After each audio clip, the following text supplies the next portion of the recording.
The EU, in its new battery regulations, has introduced 3 new information-oriented innovations: an electronic exchange system, a battery passport system, and a smart label system.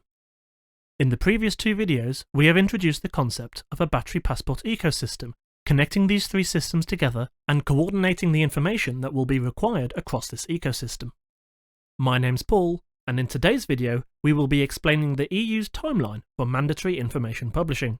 In doing so, we hope to showcase the interrelatedness of the information points required by the 3 systems presented separately by the EU. The first requirements are of the smart label system, as the electronic exchange and passport systems aren't required until 2026. The first QR requirements are in January 2023, where there must be links to the warning signage for cadmium and lead, the signage for separated collection of waste, and to a copy of the Declaration of Conformity.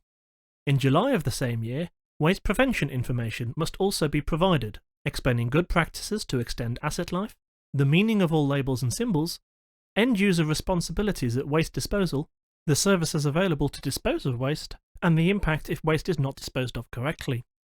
In the latter part of 2023, a report on the supply chain due diligence activities performed by the manufacturer must be provided, and in January 2024, this must be joined by a declaration of the battery's carbon footprint.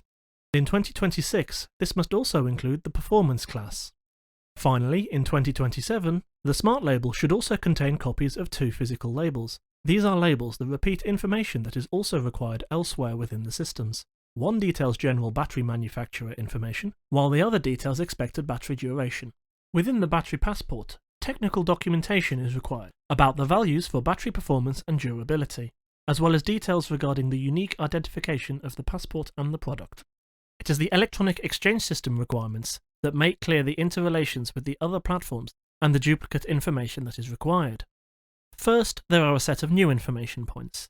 These include the technical operational information about the battery, its operating voltages, capacities and temperature ranges, and the maintenance information for approved operators, things like part numbers, spare parts sources, dismantling and safety information. There's also information required about the warranty period, and the information in support of the Declaration of Compliance. Then there is the information that is also contained elsewhere. The electronic exchange system requires information about material contents that is contained within battery labelling. It also requires information about key manufacturing events, key battery identification data, and basic information about the battery type. Carbon footprint information, in declaration form, must also appear as machine-readable data points in the electronic exchange system, as must performance information from the reports contained within the product passport. To avoid the unnecessary duplication of information, we encourage adoption of the ecosystem concept. Given the level of information overlap, a battery passport ecosystem could act as a system of harmonization between stakeholders and system interfaces. The electronic exchange system, the passport system, and the smart label system introduced in the regulation should be seen as portals to this ecosystem, with the information stored by the operator who created that information in the first place, where that is possible.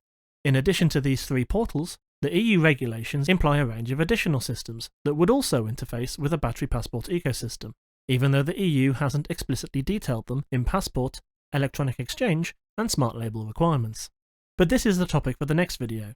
For now, I'd like to thank you for listening and hope to see you again soon.